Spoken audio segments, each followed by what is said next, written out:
سڵاوتان لێبی خۆشەویستان بە هەندێک شتی عەجیبتان پێ نیشاندەم.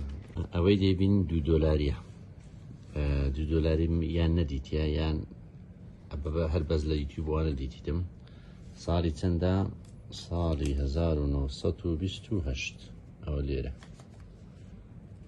$2.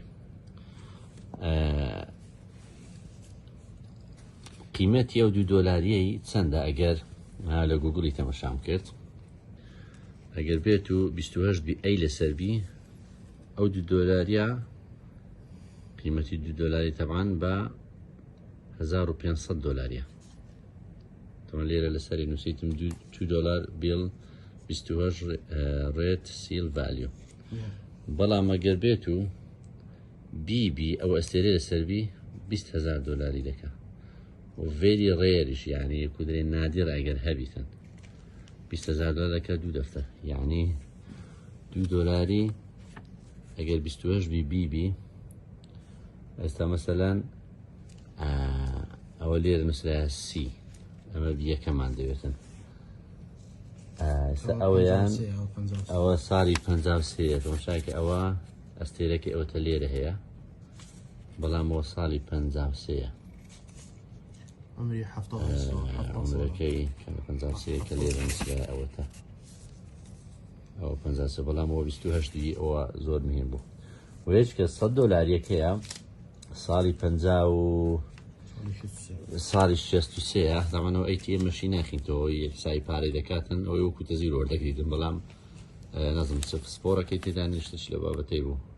ئەو لە لای برادەرێک دانیشتیمە، خۆی لە بانکیش دەکا و معلوماتانم لێی وەگرتیە. ئەوڕۆ دەڵێ پیرێژنە کاتیان دەک پارەی عەلەساس دانای لۆ بانکی، ئەوە زۆر نادرە و $2 بزانەوە پیرێژنە لە کێنیەوە هەری گرتیە. عمری چەند بوو بسمە؟ عمری 85 ساڵ بێتن، یعنی بەرای کەمی لە 6 ساڵێەوە پارێکی خزن کردیە. ئەوەش حسابی $2 خۆش بن. ئەوە کۆلێکشنی برادەرێکمە، پارەکانی زۆر جوانە. ئەوەیان پارەی لیبیاییە، 1 دینارە ئیوانیش لیبیایی، 1 دینارێکە قەزافی لەسەرا، محەممەد قەزافی، 10 دینارێکەی عومەر موختارە.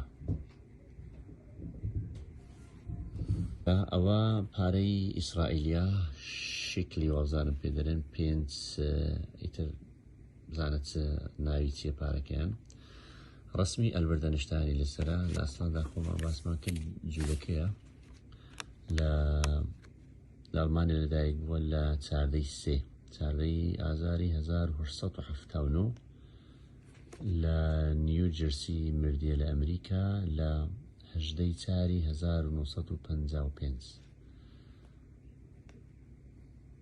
نەمزانی ئیسرائیل اعتیزاز بە بوونی و ئەو زانای خۆی دەکاتن، ناوەکەیان هاشتیتە سەر، ڕسمەکەیان هاشتیتە سەر پارەی خۆیان لە ئیسرائیل.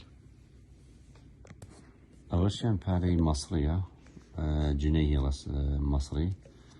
ئەوەی جێ سەرنجە تەوانەوەیان یەکە، 1 جنەی هەیە، 25 جنەی، 50 جنەی. ئەوەی جێ سەرنجە لە پارەکەیان وەکو برادەرە باسی دەکرد، مەسەڵەت اعتیزاز بە 2000 دەکە، حەزارەتی ئیسلامی و فەرعونی قەدیم. ڕووی لایەکی جنەیەکای شارستانەتی ئیسلامی هەر لە مزگەفتەوە تەمەشا دەکەی، فەم دیوەکەی دکەی هەمی فەرعونیە. ئەوەتەوە فێرعونەکەوی بزانە ناویان چیە، ئەوە تەمەنەوەی بازەکەیتی جمهوریە، بەڵام ئەوەشیان فێرعونیە. ئەوەشیان کلیۆپاترایە، کلیۆپاتراشە تایبەتە بە مەسڕ. ئەوەشیان پارەی قەتەرە، تەوانەوە ئوردنیە ئەڕم هیچمان بۆ نییە، بەس ئەوە پارەی قەتەڕیە، 1 ریالیە. ئەو پارە تەبعیەکەی رەپایە، بەڵام ئەوەی جێی سەرنج بوو ئەو سێی تەبع کرد بۆ ئاخیرەی قەتەر، شاتە عەلەمی قەتەڕیشی لەسەرە، 10 ریالی و 5 ریالی و 1 ریالی. لە دیوەکەی لە بۆ مۆندیالی تەبعاً تەبعیان کرد، هەر 1 جار تەبعی دەکەن و زیاتر تاوە تەبعی ناکەن، و بەڵام وەکو جوودی هەیە تا ساحەکانی دانا، ساحەی 1 لە ساحەکان تەبعاً ئی مۆندیالی کە دروستی کرد، بەس لە 10 ریالیەکەیە، لەوەکانی تر نییە. شکلەکەشی جوانە و عەلەمەکەشی دانایە، یعنی دەگمەنە پارێ عەلەم بکەیتە سەر پارەکان، بەڵامەوە زۆر بەزەقی عەلەمەکەشی دانایە. ئەوەش پارەی قەتەڕی. ئەوەشیان پارەی ئەرمەنستانە، دەوشا دەکەیت چای ئارارات، سەفینەتی نوح لەسەر چای ئارارات دابەزیە. لەمە دەبی چای جوودی بە لەزاری چای ئارارات، بەوەی لە قورئان هەیە چای جوودیە. ئەوانە مەسیحینە لە تەوڕات دەڵێ چاکانی ئارارات. ئەوان ئەوەی خۆیان نەزیینی خۆیان کە دەڵێن چایەکەی ئارارات، چای ئاراراتە، چایەکانی ئارارات سەفینەتی نوحش لێ دابەزیە. بەڵام بۆ چوونی ئیسلامی قورئانی لەسەر چای جوودی لە باکووری کوردستان. ئەوەشیان پارەی یابانیە، ئیمپراتۆرەتی یابانی تەوانەوە پێش حەربی عالەمی دووەم وجودی هەبوو، پاژەوەی کە نەوەیەکیان لێدا ئەمریکا لامان کارێکە نەوەویشی لەدا ئەمریکا مساعادەشی کرد، ئەوەی چاپ کرد وەکو پارەی برێمەرەکەی پیزۆس بۆ فترەیەکی محەدەد تا دەسەڵاتی حکم ژاپۆنیەکان حکومەتیان تەسلیمی هاوپەیمانان کردن. ئەو کاتێ و پارەیان دروست کرد، پیزۆس بەخۆی پیزۆس پارەی تقریباً پێسۆ پارەی ئیسپانی و ئەرژەنتینیە، بەڵام هەر بە ناوی دە جاپانیز گۆڤەرمنت. دواتر پاژەوەی کە ئەڵێن یابان کەتەوە سەر پێی خۆی ئەو پارەی هیچ مۆدیلی نما با بڵێن برێمەرەکە، ئیتر پارەی خۆی تەبا کرد. ئەوەش پارەی ڤەنزوێلا تەبعاً سەرەڕای کە چەند جوانە، بەڵام وەکو دەڵێ بێقیمەتترین پارەی ئێستا کە لەسەر زادەش بکەوێتن کەس هەری ناگێتەوە.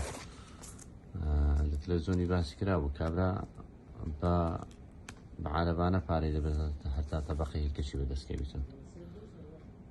پارەی ڤەنزوێلی، ڤەنزوێلا پارەشی جوانی بێقیمەت. ئەوەش دیارە معروفە، کوین ئەلیزابێت هی 1 پاوەنیە، بەڵام ئێستا تەبع ناکەن بەریتانیا. سەرەڕایەوە کە هەر خۆی پارەکە تەبع ناکە و گەتەڕ ئیشکاتەوە چارلز دێتە سەری کوڕەکەی. ئەوەش پارەی یۆنانی سقراتی لەسەرە، ئەو شەرێک لاوەکانی ترا ئەوڵێن گەورە زانایەکانی خۆش. ئەوەیان عەجیبە، ئەوە یۆڕۆیە تەوان 0 یۆڕۆ، یعنی پارەکە هیچ قیمەتی بانقی نییە، بەڵام هەر تەبع کرایە لە کوین ئەلیزابێت ئەوە مۆنالیزا. بەڵام ئەگەر لە بازاڕی بکڕیە لۆ خۆشی لە جوانی بە 5 یۆڕۆ دەیوی بکڕی، یعنی معادلەشی عەجیبە. لە بانقی هیچ نییە، بەڵام ئەگەر بکڕی لە خۆ 5 یۆڕۆ دەی بدەیت. لۆ دروستیان کردە ئەوەش پرسیارە. پارەیە پارەی سڕبیە، تەوان تێسلای لەسەرە، فەخری پیرۆدەکەەوەش ئیسحاق نیوتنە.